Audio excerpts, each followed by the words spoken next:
And Rose, like, did marry some guy and have kids, but, like, they don't really dwell on it that much. And it's like they're panning over her, like, beautiful life that she had, and it's like, here she is on a horse. No husband in sight.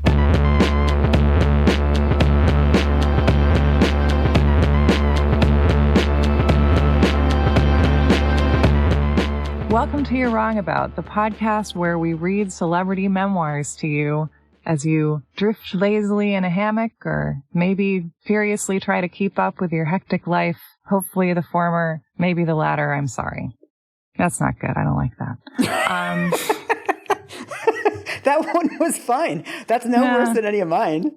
Welcome to You're Wrong About, the podcast where we take down low-rise jeans forever, once and for all. That sounds like we're pulling them off of her like they're stripper pants. Oh, no. Welcome to You're Wrong About, the show where we expose low-rise jeans for the hoax that they always were. You're wrong about shortening torsos since 2018. I just think that we should all wear exactly as much fabric as we feel like in all the places that we want to put it. Yes, exactly. I didn't mean for that to be topical when I started the sentence, but it is now, so here we go. Hot take somehow. Yeah. I am Michael Hobbs. I'm a reporter for the Huffington Post. I'm Sarah Marshall. I'm working on a book about the Satanic Panic. And we are on Patreon at patreon.com/you'rewrongabout. And we're on PayPal, and we sell t-shirts. And we finally got a actual podcast host for this podcast. We have been hosting it on my personal blog from the early 2000s. For 2 years. For 2 years. And so we finally gave in this week and got a real hosting service. So we're sorry. Some of our episodes went offline. Some of them went in the wrong order. So if you experience this, we're sorry. And we're trying to be professional. I'm proud of, I feel like we've moved to our big kid bed. Yeah, we're doing it.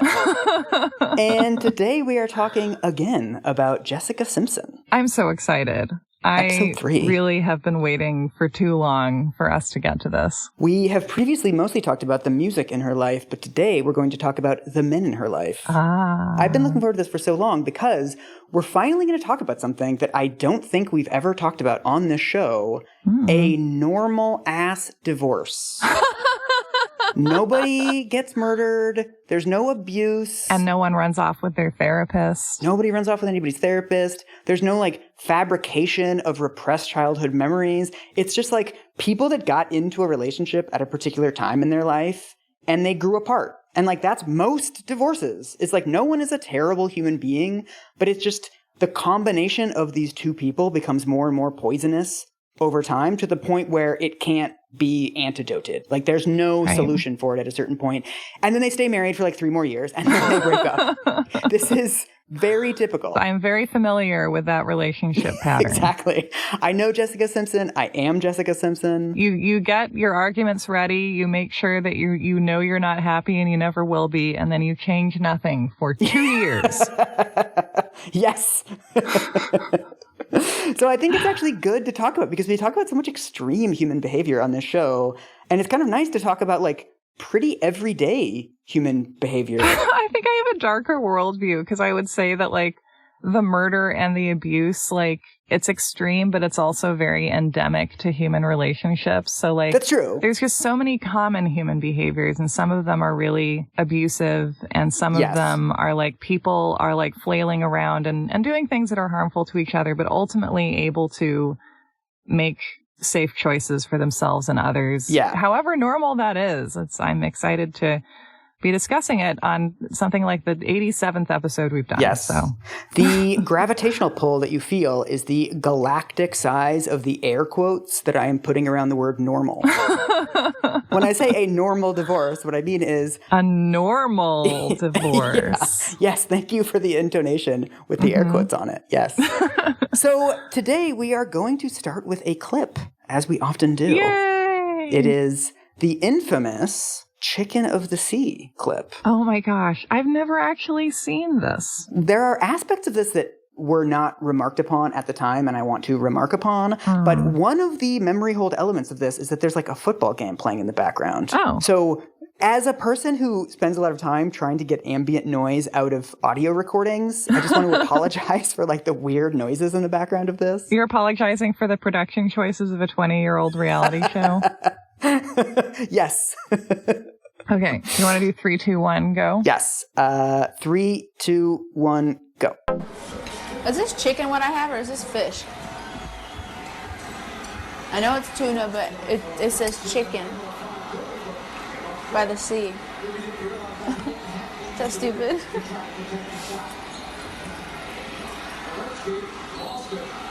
What? Don't make fun of me right now. I'm not in the mood. You act like you've never had tuna before. I've had tuna fish, like, sandwiches and stuff like this. Maybe you and I have eaten tuna like this before.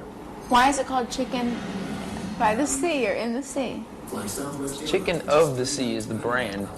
Oh. You know, because a lot of people eat tuna. It's like a lot of people eat chicken. So it's like the chicken of the sea. Okay, I understand now. I read it wrong. Okay, so what I'm saying is that he's being a dick to her. Right? Oh my God. Okay, they have a beautiful plant behind them, though, I have to say. First things first. Yeah, walk us through this. Walk us through this clip. What were you seeing and hearing? Okay, so they're sitting on the couch, looking like they're having an amazing night in, with like bright overhead lighting glaring down on them, sitting 4 feet apart on a huge white couch, and Nick Lachey is watching a basketball game.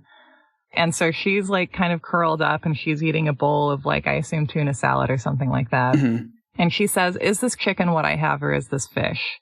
And Nick Lachey is silent for like 10 seconds. I know. And he like glares at her. Yeah. And then she clearly feels like he's being rude to her or like condescending to her, which in my opinion he is. Yes. It's like the scene inside Dinner Time in so many unhappy relationships. Yes. And also, what's so interesting to me is like this clip, of course, went whatever the version of viral was in 2003. But like we spent all these years making fun of her and nobody was making fun of him. Yeah. I say ditzy stuff all the time and like you can be nice about that stuff. I feel like I know so many couples who are both like, my partner is like, has all these little quirks and idiosyncrasies and I think they're so adorable. And we tell funny little stories about the time both of us were confused.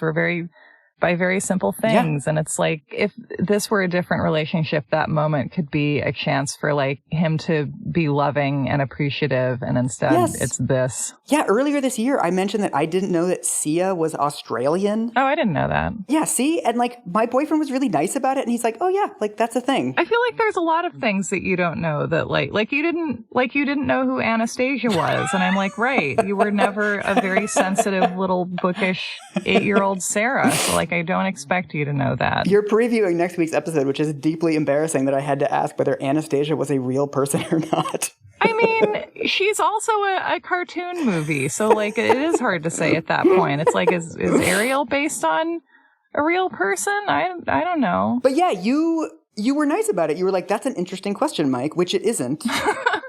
So anyway, it's fascinating to me that I remember there was a Saturday Night Live sketch about this. Yeah. Like, this was really a moment that saturated the culture. And I remember nothing about how Nick Lachey behaved in this clip. And it's fascinating because, like, he's the one who says the most stuff and has the most screen time and is doing the most. And, like, the discomfort of it kind of comes from him. Yeah. And yet we remember it being about her, which is very interesting to me. And there's also one of the things I love about this book is that Jessica Simpson very much owns her, what she calls ditziness. Like at one point, her dad says, sales increased by 200%. And she goes, do percents go that high? She's inviting us to laugh at that with her, right? Like she's bringing it up herself. Yeah. But the tenor is completely different when other people bring that up about somebody else and are inviting you to laugh at that person. Yes. The worst one, and the one that the record company gets really mad at her about, is it's right after her Irresistible video comes out. Her second album is about to get released. And every day she's at like a different shopping mall or Good Morning America, or like she doesn't even know where she is or who she's talking to. And so she goes to a tennis tournament called the Arthur Ashe Tennis Tournament. And so she has no idea who Arthur Ashe is. And Arthur Ashe died when she was a child, right? Yeah. And He's an African-American tennis star who came out as HIV positive in 1992. And she's at a tennis tournament with Andre Agassi. And they ask her, like, well, what does Arthur Ashe mean to you? And she has to sort of filibuster. And then she turns to Andre Agassi and she's like, I just think it's so great that you hold a tennis tournament every year. So she's mixed up Arthur Ashe and Andre Agassi. Which makes sense. They're both double A names. I mean, how much prep time does she have for any of this? And does she have, Tony Hale whispering in her ear? Because she really needs that at this point. My favorite one is that she eventually gets invited to the White House, and she's chatting with this lady, and she's like, oh, what do you do? And the lady says, I'm the Secretary of the Interior. And Jessica looks around, and she's like, this place looks amazing. You've done an incredible job. I love that she's trying to be gracious. And also, I don't know what the Secretary of the Interior actually does. I mean, that's the thing. If I had to think of, something small talky to say about their actual job, I could not. I would just be like, I like your blazer. Yeah. So before we get into her relationship with Nick Lachey, why don't you catch us up? Where is Jessica? Where are we? Oh, gosh. Okay. So in the first episode about Jessica Simpson's memoirs, we talked about her early life, her childhood in Texas, her auditioning for the Mickey Mouse Club and gradually becoming more and more of a professional child and into this growing career, as we discussed in episode 2, walks Nick Lachey, who is in the boy band, although I guess he's 25, so the man band. The man band, yes. 98 Degrees, and she's like, hey, I'm saving myself for marriage. And he's like, cool, I get it. And so the last time we saw Jessica, she was starting to get a ton of media attention, partly because she did an interview where she was like, I'm saving my virginity for marriage. And so she and Nick are going on a bunch of interviews and things and talking about their sex life. So yeah.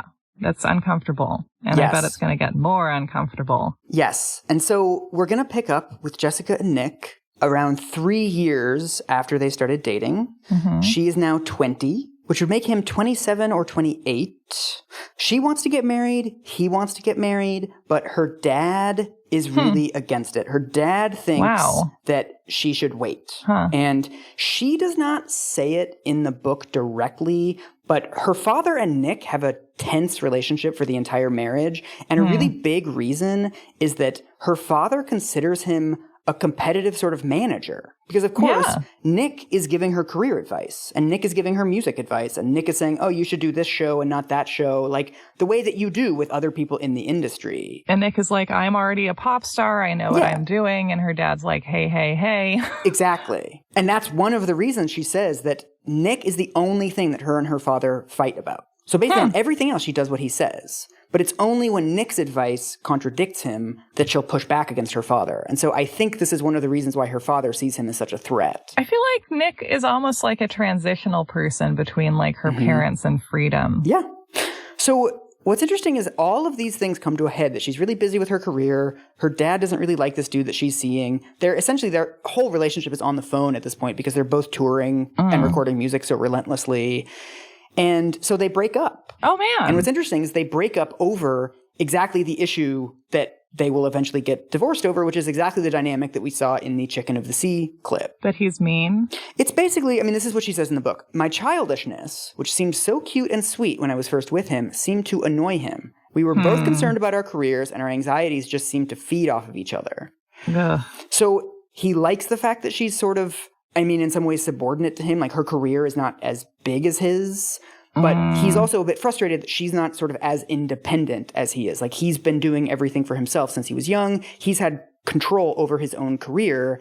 Later on, they fight about time zones because she can't figure out how time zones work. Like, she's just not somebody who's very worldly. I can't figure out how time zones work.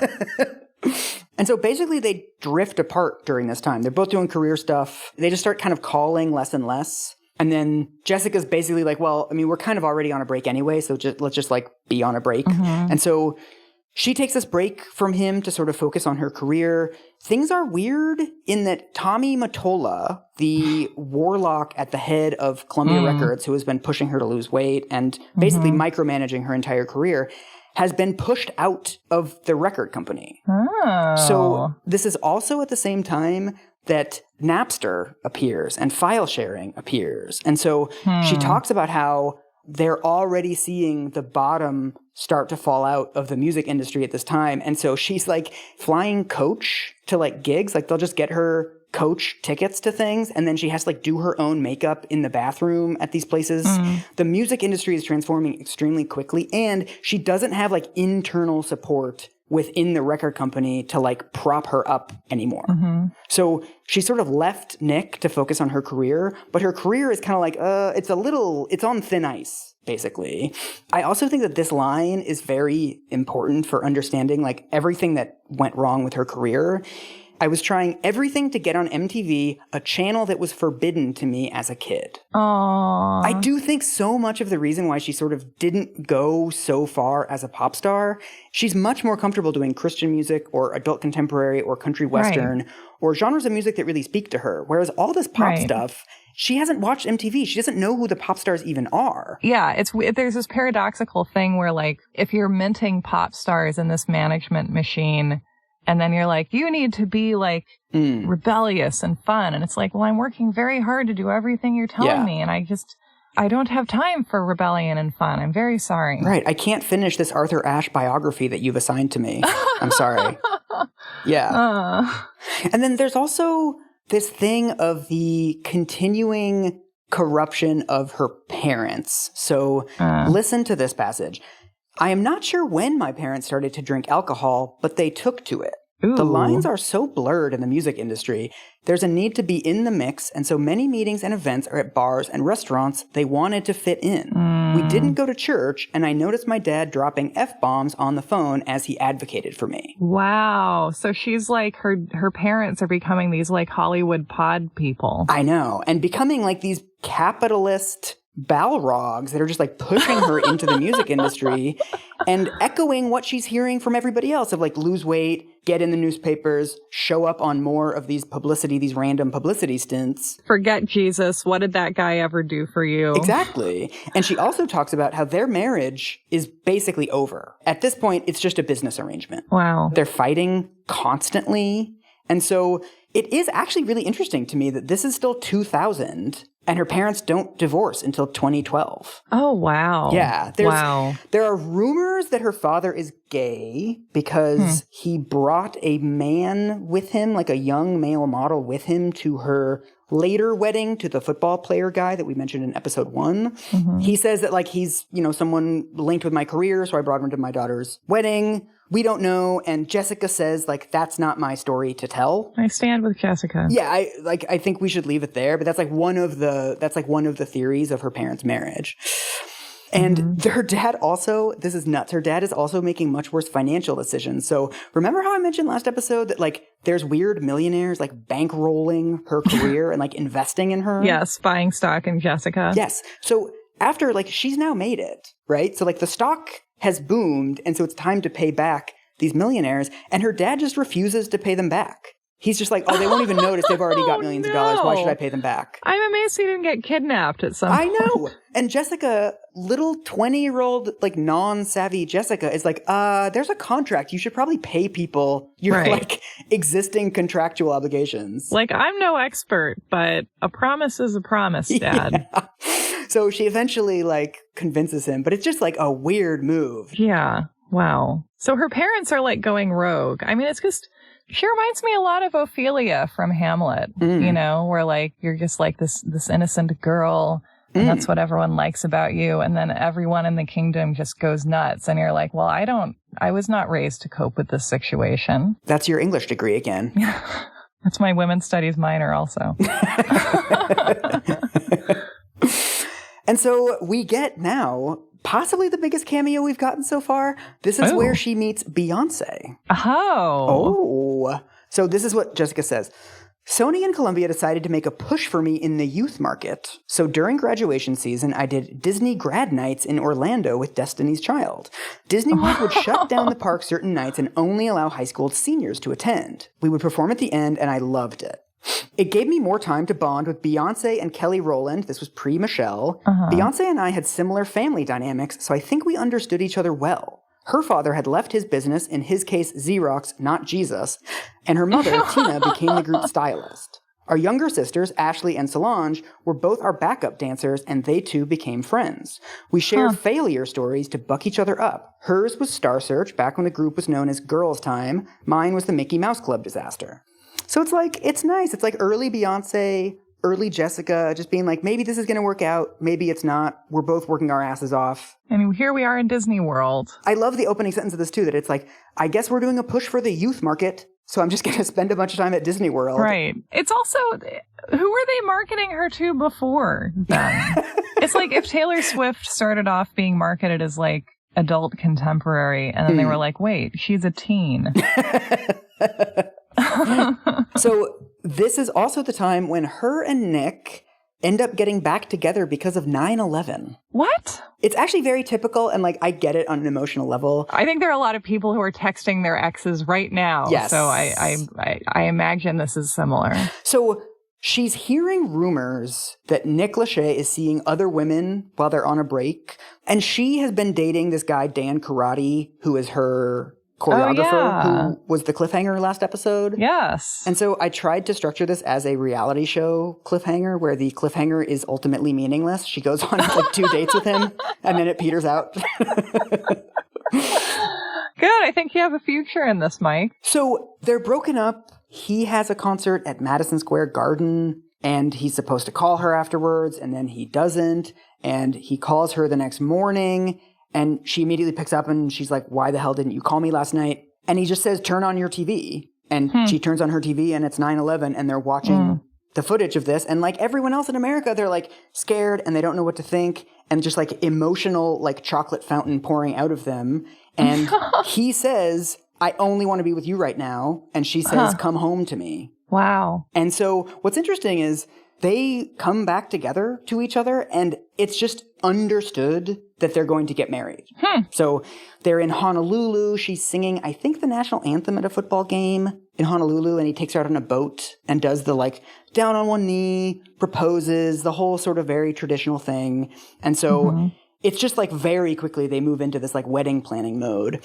There is also, very importantly, a conversation, a single conversation where he proposes getting a prenup because, remember, he is wildly more financially successful than her at this point. And so he's like, well, you know, my advisors, lawyers, whoever say that, like, we should probably sign a prenup. And she explodes. She's like, are we not going to stay married? Are you going to cheat on me? Like, what the hell is this?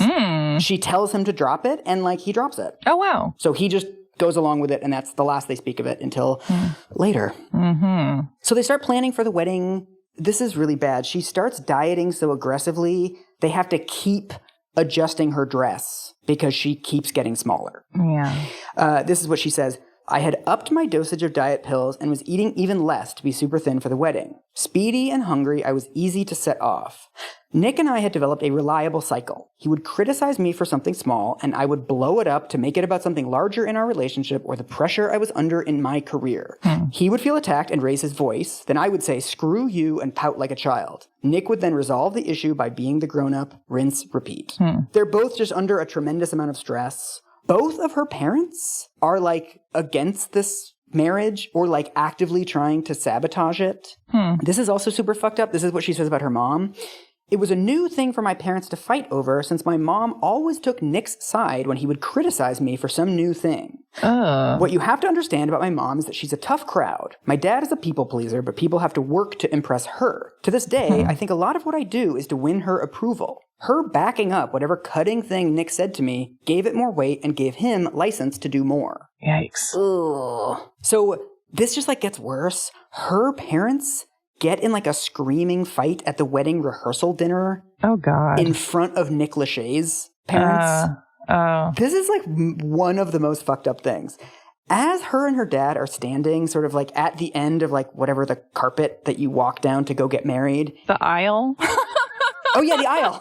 I feel like this is like the thing where like we didn't know what sky caps were. Like we're going to get a bunch of listeners being like, I feel old. Mike and Sarah don't even know what weddings are. The aisle. As they're like standing at the door, about to walk her down the aisle, and, the door is still closed. They're about to make their entrance. Her dad turns to her and is like, you don't have to do this. Come on! It's literally happening in 15 seconds. And you're telling her, like, you can still bail. What the fuck, dude? Read the room, Dad. Yeah. So, she talks about the wedding. The wedding is great. They're super, like, they're still very infatuated with each other and, like, wildly in love. And she's beaming in all the photos. And she often looks back at the photos later after the relationship starts to sour of, like, we really were extremely happy together then, even though the cracks were starting to show. And so she also mentions very briefly, like, the wedding night. All she says is that, of course this has been built up and she's finally not going to be a virgin anymore. And they've been dating for 3 or 4 years. And what she says is, what I didn't know then is that everyone's first time is awkward and that's part of it. And that's okay. But at the time, it's tough to understand. Right. Yeah. Because when the entire culture builds up virginity as this huge fucking thing, and then if you lose it, you're like a giant skank. It's like, yeah, you're actually putting way too much emphasis on that aspect of the relationship. It also just feels so confusing because it's like sex before marriage, terrible. Like as wrong as all the other wrong kinds of sex. And then it's like suddenly you get married and you're given permission and it's like, it's fine. It's great. Yeah. You're sharing God's love with each other, and a man and a woman who are married having sex is the most beautiful thing there is. Like, I think it's like you can't switch from something being totally forbidden and described to you as poisonous to suddenly it's safe for you. Like, I just imagine that feeling so scary. The only way to sort of make people afraid of losing their virginity too early is to make sex this perfect expression of love and to put all this emotional intimacy into the act of sex, because if you're sharing that with somebody before you get married, you're sharing this part of yourself with them. But then once you've built up sex to be this expression of love, then once you're actually able to have sex and maybe the sex isn't that good, then it's like, well, do I not love this person? Or do they not love me? Or you're like, can I ask for more from the pleasure this person is able to give to me or from the chemistry we have together, because we're sharing love with each other. And that's the point. And it doesn't matter if I'm not getting some stuff I would really like. Yes. And it's like not something we can talk about openly as just like sexual logistics. Right. You can't talk about it in terms of like friction and angles. Or like maybe take your socks off or maybe don't. It's harder to have those conversations. Even as someone who grew up really secular and who wasn't really taught by the authority figures in my life to see my virginity that way, I still did. It's still in the cultural groundwater. Like I still personally had a hard time getting past the idea that I was like losing a part of myself. Yeah. And I blame the culture for that. It's a perspective that makes no sense to me today. And yet it's so hard to get away from even in secular culture in the United States. So one thing that's interesting is their reality show, really is Newlyweds. Apparently, her dad starts pitching this show to MTV right after the wedding. Her dad thinks that this is going to boost her music career because there's really been no other reality show like this. Like, this is before the Kardashians. The only thing that's been on in this genre is the Osbournes. And so her dad comes up with the idea that, like, we can humanize Jessica. Nick Lachey wants to do it because he thinks it's going to give him a solo career because he's breaking away from 98 Degrees at this time. Right. So according to Jessica, her dad tells her that it's more like a documentary. I mean, presumably if you're used to working with camera crews, you have some sense of what they're up to and everything. And like you can maybe see the goals of the production. But I also feel like there's this weird thing where like you let a camera crew follow you around for however long. They're gathering hundreds of hours of footage. You don't really know how they're going to edit it together or what they're going to use or what the tone is going to be. Like it's this I think it's always just this huge act of trust. And I feel like a lot of people are probably told they're going to get something that sounds better than what they end up with. Totally. And, you know, so much of that show is about like the editing and like what background music they use. Because of course the producers are staging like things for them to do. So like the producers will be like, well, we're going camping in Yosemite. And then, like, Nick has to kind of pretend that it's his idea. He's like, hey, sweetie, I think we should go camping in Yosemite. And so also what's interesting is her dad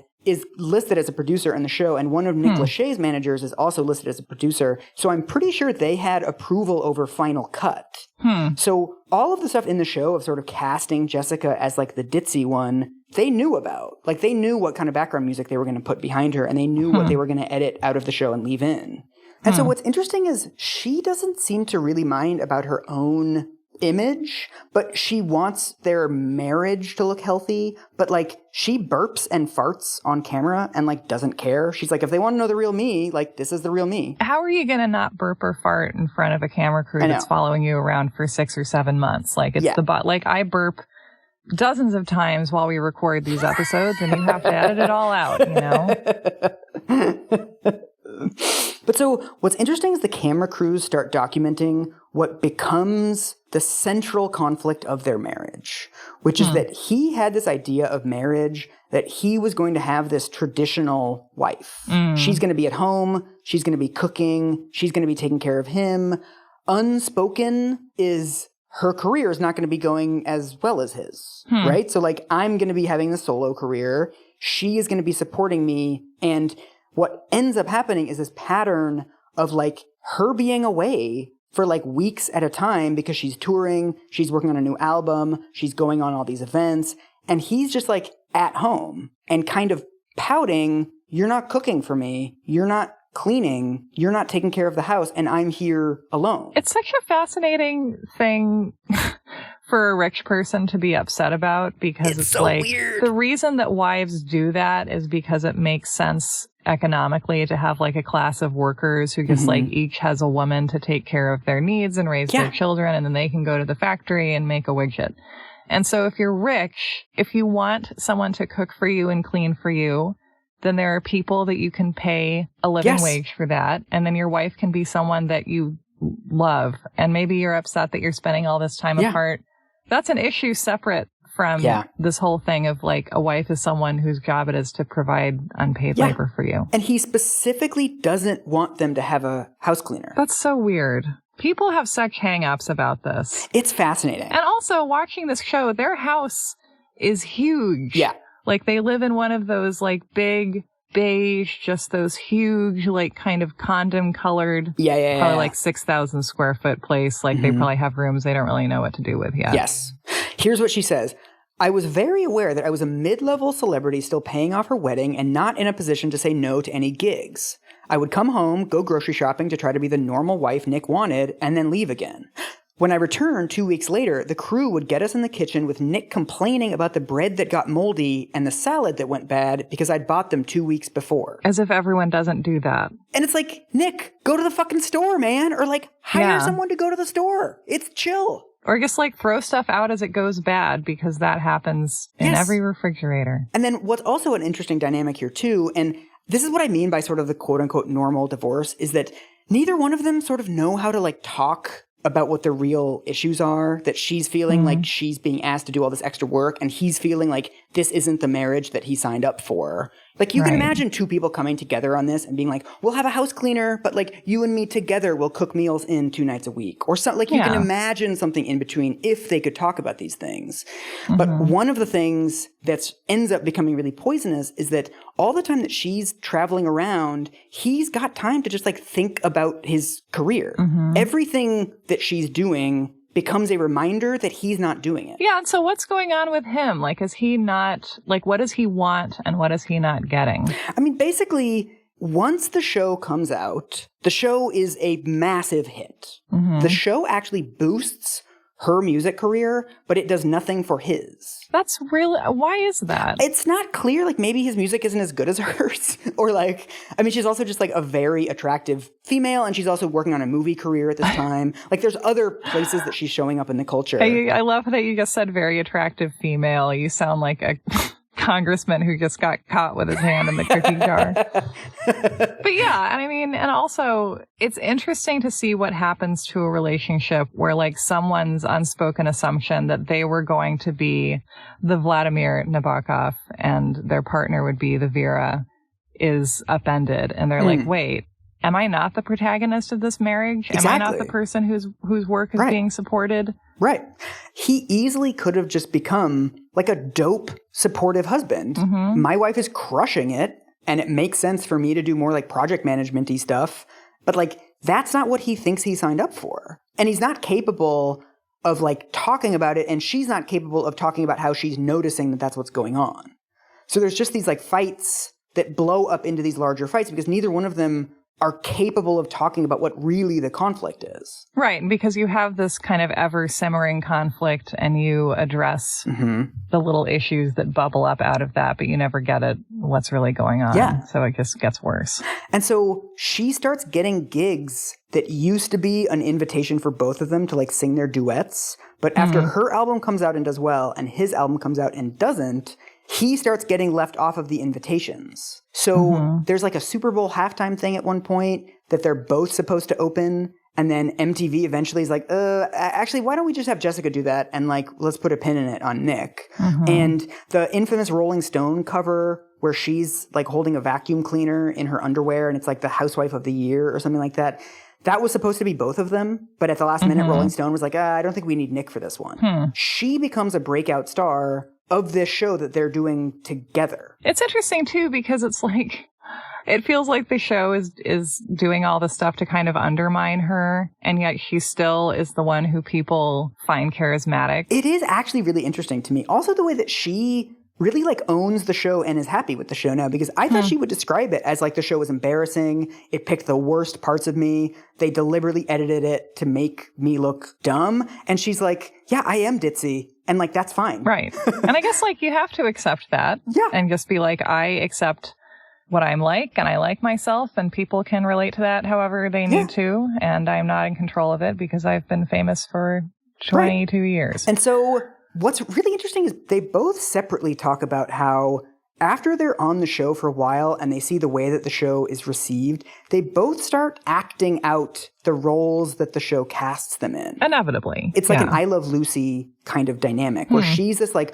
constant ditz, constantly fucking up things. And then he talks about he is cast as sort of like the Midwestern good guy. Like, no, I'm just a simple man who just like wants dinner on the table when I get home. And who only wears tank tops from what I've seen.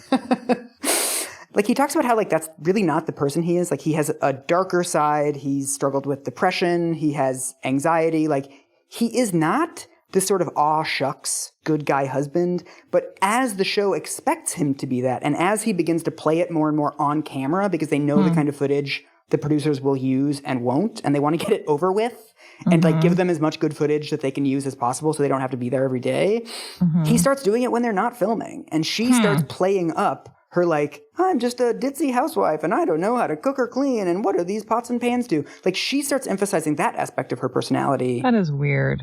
I mean, I think it's an interesting example of the way that other people's expectations shape who we are in ways that like we're not always aware of. Yeah, and I think we do that in our relationships and in our communities. And it's interesting to think how the experience of fame used to be something that so few people really went through that it was hard to relate it to daily life. And now the problems of fame, I think, are getting more and more democratized, and just sort of being known as becoming one of the more viable industries. Yeah, more people are known. Like there's a larger supply of low-level celebrities now. Yeah, there's a larger supply of knownness, and it's also like, I don't know, I think that economically, it's like there are many seemingly more reasonable industries that it's much harder to get into with any kind of a future than like become an Instagram influencer and sell vitamin gummies somehow. Yeah. You know, like that's not that easy to do either because everything is so scarce. And so it feels like we have more cultural literacy around kind of the emotional problems that any degree of fame produces. And it feels like one of the parallels we can see is like, if the public expects you to occupy a certain facet of your personality, maybe to exclusion of all others, like you will, and you maybe won't even notice that that's why you're doing it until later. Right. And what's interesting about the last 2 seasons of the show, as they get more into their roles, is that their marriage is just completely falling apart behind the scenes. I mean, this is wild that she's doing all this stuff to keep her body like as quote unquote perfect as it can be, but he's lost all interest in sex. They barely look at each other anymore. They don't cuddle. She doesn't feel attractive at all. They have that quality in this show. I mean, I remember, it's hard to put my finger on it, but I'm remembering like when it came out, what I saw of it was kind of one of the first things that made me feel like, I don't think marriage sounds that great, actually. I know. And I guess they don't seem to have that much to say to each other. Like it does feel like that thing where like you're on like a romantic vacation that you arranged like a long time ago, and you're like, well, we're probably going to break up, but let's do the vacation. And then you're there and you're like, we shouldn't have done this. Yeah. And also the fights are getting nastier. So sometimes where they're sort of getting into it, she'll throw that back in his face and be like, well, Nick, if you actually had something to do, maybe you wouldn't be at home waiting for me all the time. And then he will retaliate by saying things like, oh, were you on tour with your friends, Jessica? Your friends who are all actually your paid employees?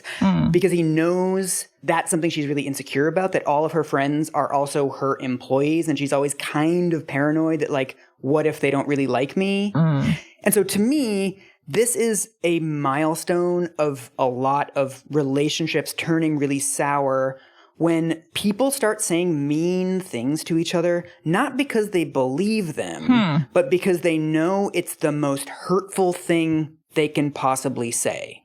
There's also an interesting thing where she starts getting more paranoid as they have become like huge stars now, and the paparazzi has started following them around because the paparazzi has discovered that they sell papers. It's interesting how like a show that is just endless sequences of them doing boring everyday stuff would create a market for more media about them, you know, going to the cell phone store or whatever. Yeah.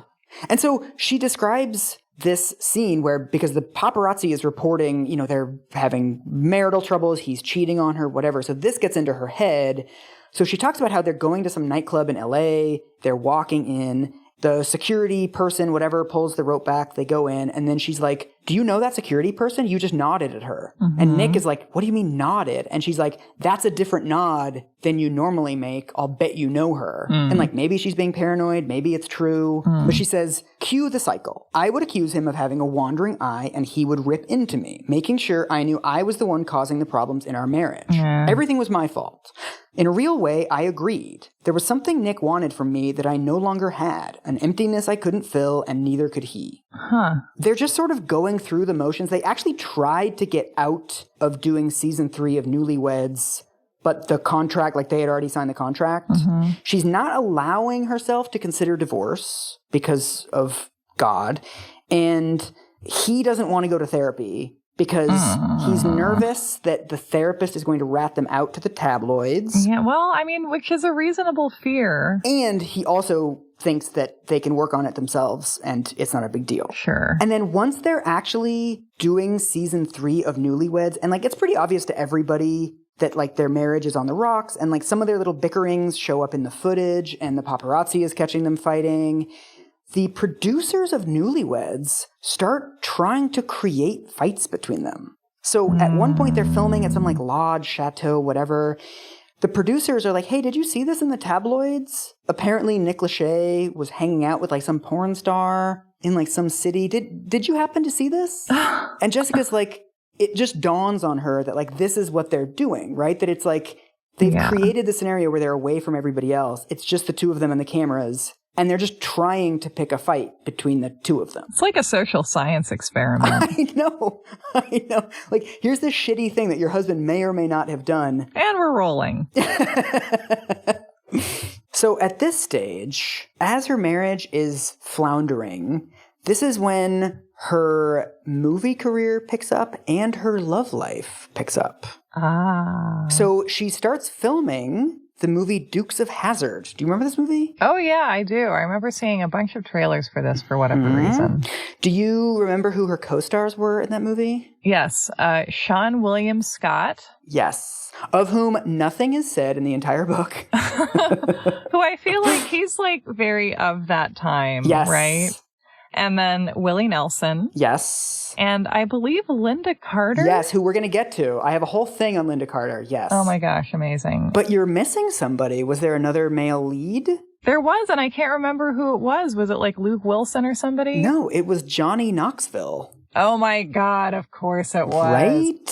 So what do you know about Johnny Knoxville? Tell the children. I feel like Johnny Knoxville. No, that's a name I've not heard. I know that's how I felt too.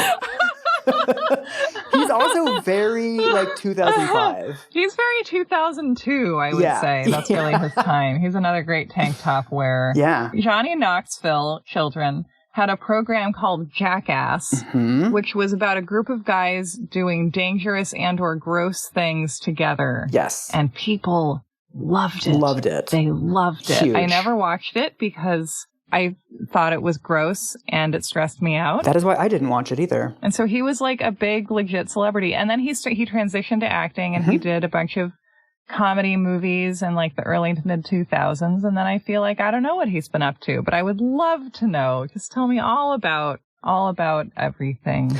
Well, he actually comes off as like a pretty good dude in this book compared to other dudes we will meet later. Sure, I can see that. I can see someone who's like, my professional career is going to be about getting in a giant shopping cart and being pushed off a cliff with my friends, being like weirdly well adjusted because their professional life is like all id. Apparently, she's his co-star. She goes to Baton Rouge where they're filming the Dukes of Hazzard. They do a scene together, and afterwards he says, "Great job, lady," which becomes his nickname for her. And he goes in for a hug, and she notices that he holds the hug just like a little too long. And she's like, "Oh, what's going on?" Hello. Yeah. Bo or Luke Duke. So she starts filming this movie. It's a nice break because she's away from Nick and LA and filming Newlyweds for 3 months. And so it's sort of like kids that study abroad. Yeah. I bet being on a movie set would be really nice because there's like the time when you do your scenes and then you're like, cool, I'm going to go to my trailer and I'm going to eat my tuna in peace and no one's going to be rude to me about it. She starts hanging out with Willie Nelson, who apparently just shows up with his tour bus. Like he's not living in a trailer. And so she'll just go and hang out on his tour bus with his wife. Why not if you're Willie Nelson? Yeah. And so they start singing songs together and just like hanging out all the time. Oh, she gets to hang out with a real musician. I know. Who's like really supportive and cool, it seems like. And his wife also seems really nice. Yeah. Importantly, she hangs out with Lynda Carter, who was in the Wonder Woman TV show in the late 70s, who's just like a super dope lady. She has been playing in bands and touring in bands since she was 14. Really? Apparently she was a waitress. And she saw a band performing at the restaurant where she worked. And she was like, how much did they make? And they're like $50. And she's like, I'm joining a band. Fine. So she was Miss Phoenix, then Miss Arizona, then Miss World. Wow. Then she bounced because she didn't want to like cut ribbons. She was like reading a bunch of Gloria Steinem apparently and was like, fuck this. I don't want to do this. And so she just like left the pageant scene because she thought it was gross. And amazing. She like takes Jessica aside and this is what she says. This is what Jessica says in her book. Get ready, she warned me. People are going to want you to be in those Daisy Duke shorts the rest of your life. Putting on the shorts on the set and having a group of people lean back to see if my butt looked good enough. Lynda had been there, fighting for our rights in her satin tights. But she also told me to embrace playing such a strong, forthright character such as Daisy, or in her case, Wonder Woman. There were times, she said slowly, I think she saved me. Yeah. As she's doing this, she's away, she's at summer camp. She starts having what she describes as an emotional affair with Johnny Knoxville. Ooh. According to her, it doesn't go anywhere. He is married. He has a daughter. And they commence this like relationship where like neither one of them are talking about what's really going on, but they just start like having these intense conversations and just hanging out a lot and becoming really important to each other. He's her camp boyfriend. I know, they're at camp summer boyfriends. Camp. Yeah. And so in my notes for this part, I wrote, oh no, they're drinking whiskey and talking about books. Because, like, they're talking about, like, his influences and his time in show business and his upbringing. You know, he's from Tennessee. They both sort of ended up sort of feeling like outsiders as celebrities. So it's not just a clever name. She talks about how it's also funny how, because she's in this marriage that has been so dysfunctional for so long, he's basically clearing this extremely low bar. Like, he'll ask her about her day and, you know, what did you think of filming today? And she'll talk and he'll listen.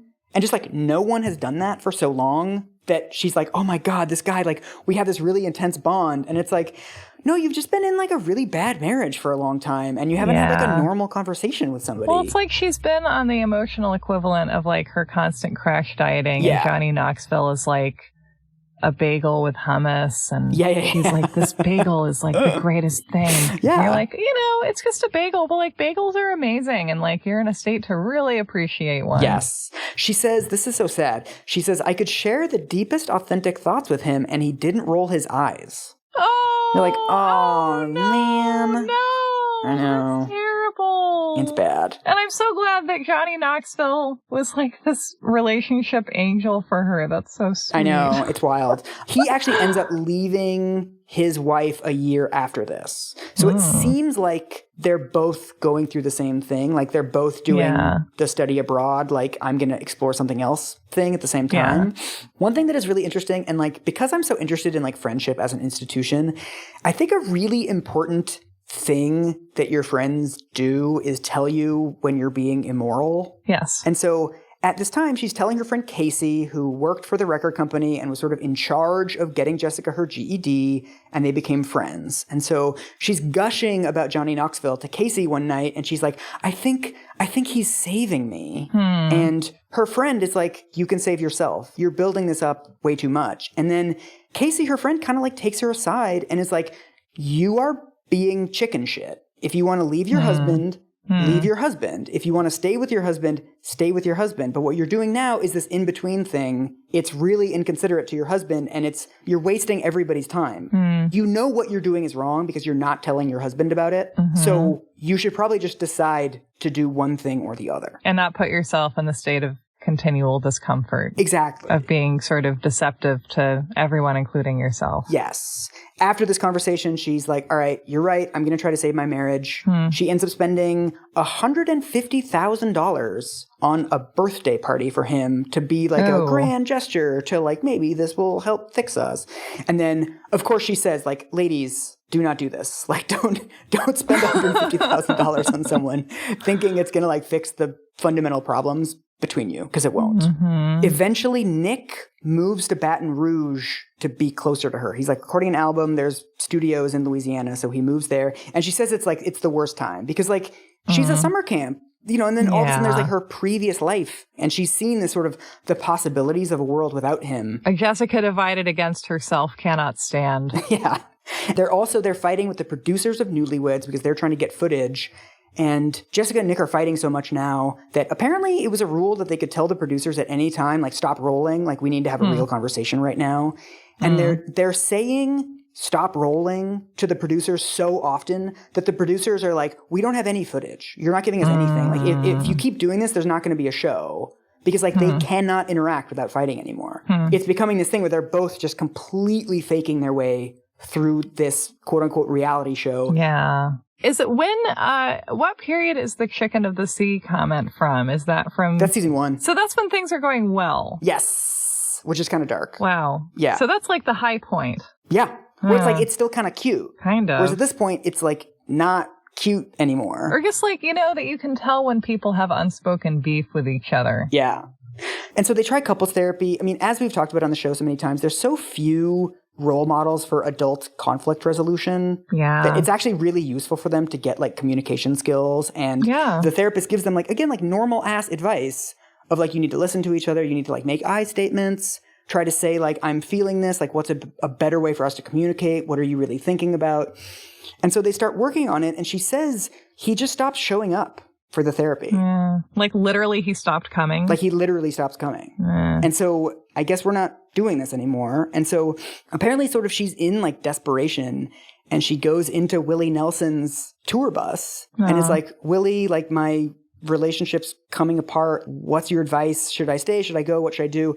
And Willie Nelson's basically like, I don't know you, I don't know the situation well enough, like I can't tell you what to do. But he picks up a guitar and he starts strumming and she starts singing Will the Circle Be Unbroken? Oh my god. Which is like this really beautiful like funeral song. Yeah. And so she's like crying and singing this song and it just sort of like clicks with her that like she's going to have to leave this marriage. Like that's kind of like what does it. I feel like singing Will the Circle Be Unbroken with Willie Nelson is the kind of thing that would like make you have a breakthrough. Seriously.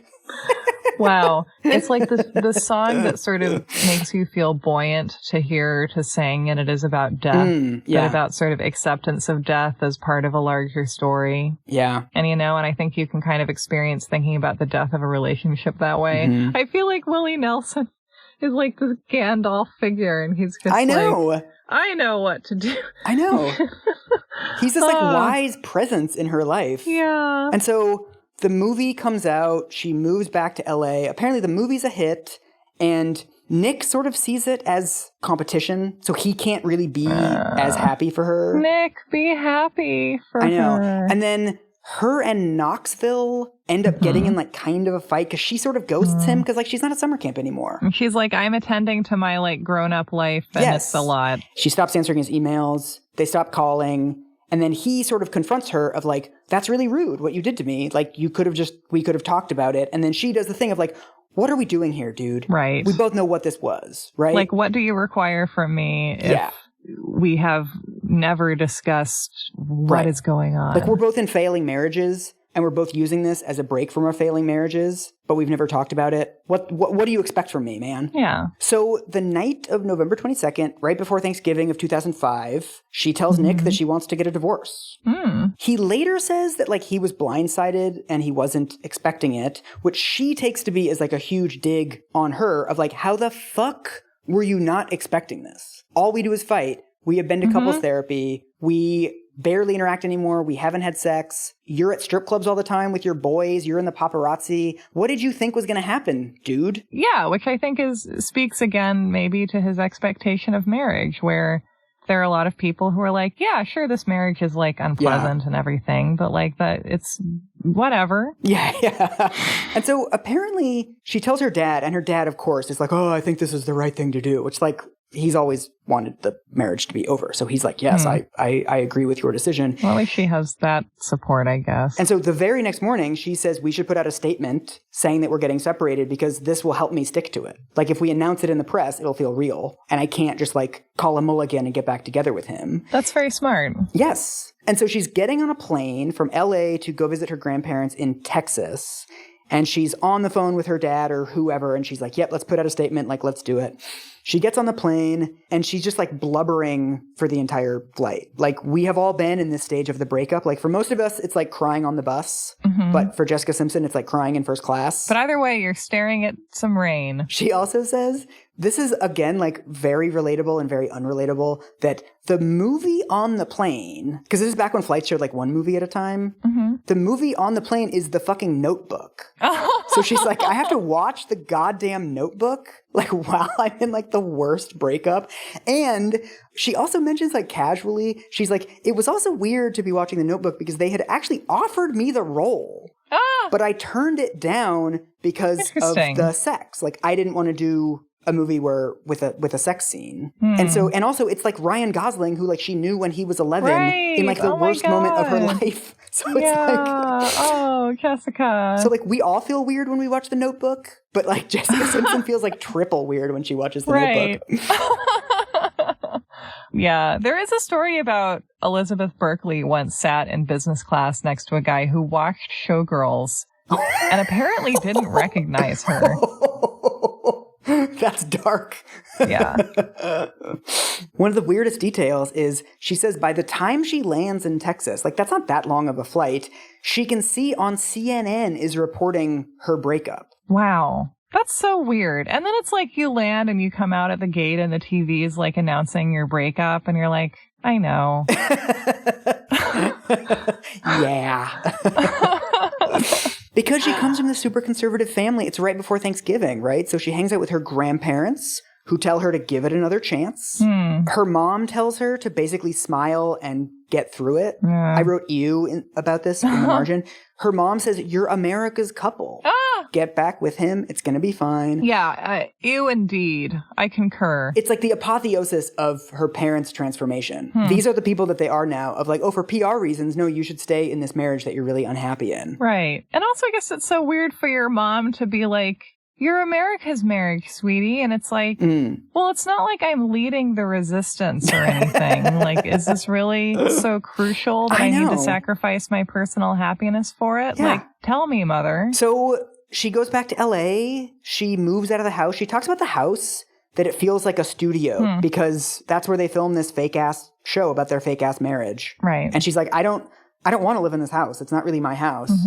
And so apparently she just like gets the dog and leaves. And she gets a house in a gated community in Beverly Hills where Nicole Kidman, Penelope Cruz, and Cameron Diaz also live. I wonder if they jog together ever. I know. And because of when this is taking place, I'm picturing them all in like juicy couture jogging suits. She starts dating other guys, but she doesn't name any names or give any specifics. She's just like, I was dating a lot. Like, a lot. I just want you to know, I saw a lot of guys. Good for Jessica. I know. This is the first time in her life she's been like single. Like she's hot, she's single, so she's super independent. There's a scene where she like goes to a bookstore and she buys a bunch of like old like Lord Byron and like Elizabeth Barrett Browning books. Like she comes up to the register with a stack of books and she's, no makeup, her hair's in a ponytail, she's wearing a baseball cap, and the checker's like ringing her up. And the checker apparently is like, don't take this the wrong way, but did anyone tell you that you look like a smart version of Jessica Simpson? Oh my God. Oh. And she's like, thank you. I get that a lot. Because ponytail equals smart. And so her and Lachey sit down to like finalize the divorce. At the time they got divorced, she was worth roughly $35 million and he was worth $5 million. So a complete inversion of where they were at the beginning of their relationship and like much larger sums. They spend months in like lawyers going back and forth. And eventually Jessica Simpson's just like, fuck it. Like whatever we need to give him to get this over with, let's do it. So it sounds like it's somewhere between $10 and $15 million. Yikes. That she gives him to just like get rid of him, like half of her net worth. Wow. And one thing that's very interesting is he's actually weirdly cool during this period in front of cameras, like the public facing self. He does some shitty stuff. He makes a music video featuring his new girlfriend where she's like dressed up as Jessica Simpson, kind of like the Crimea River video. It kind of casts her as like this ice queen, which is like, don't do that.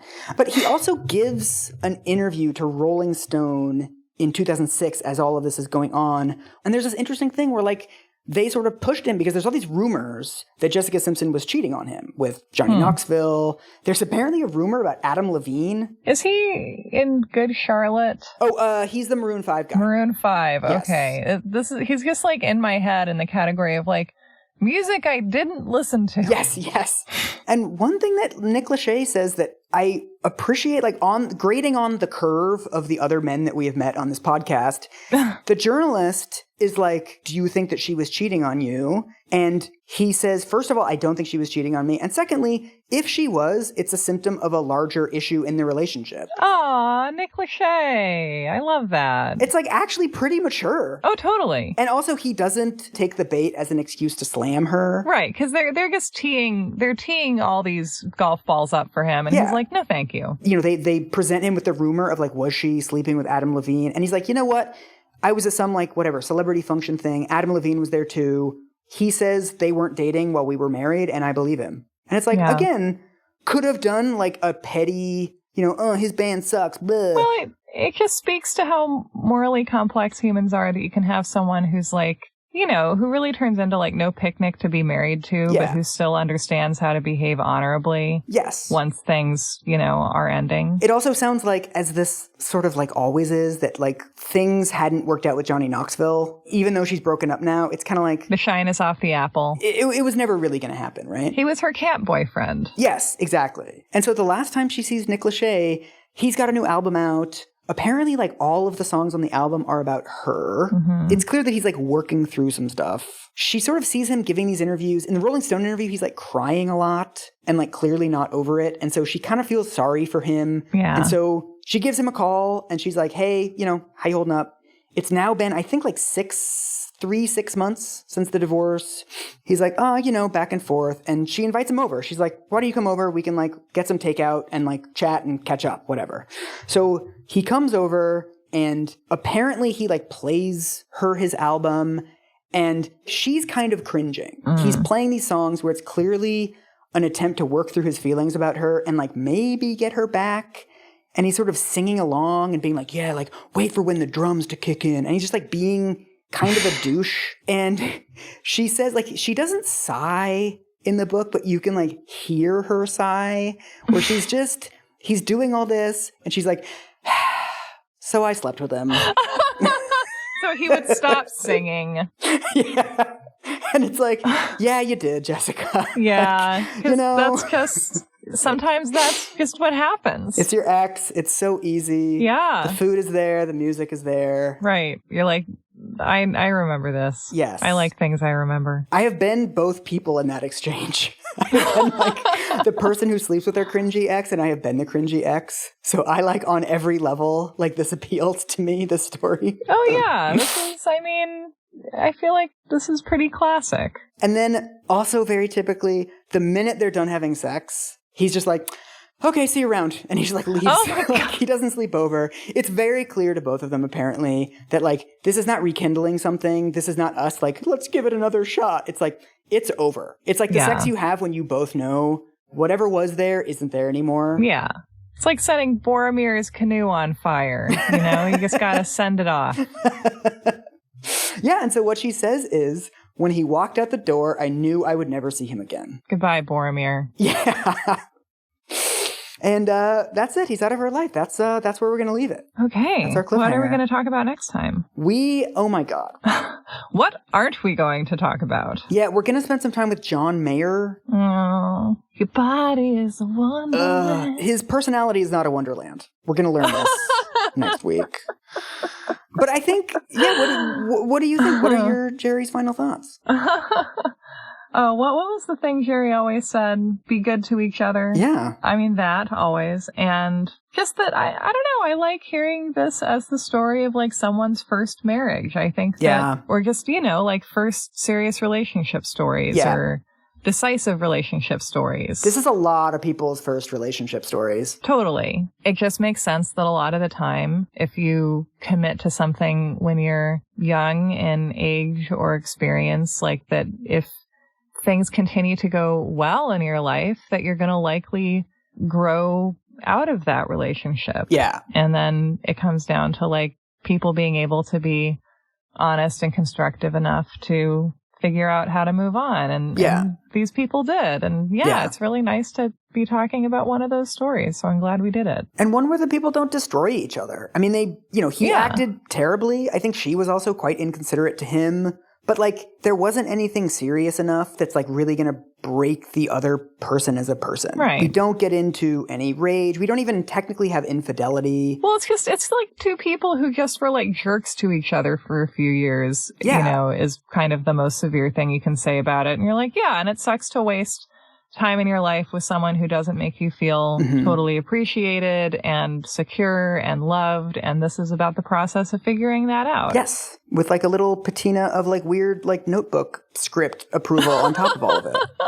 But I think this is an important story to tell, even though it is an extremely common one. I think that's why. Yeah. And I'm excited. I'm just really excited, honestly, for having learned this much about Jessica's life, hearing about, you know, what does she do after getting divorced? How does she find her way to where she is now? And then how does she arrive at writing the book? What does the industry do to her?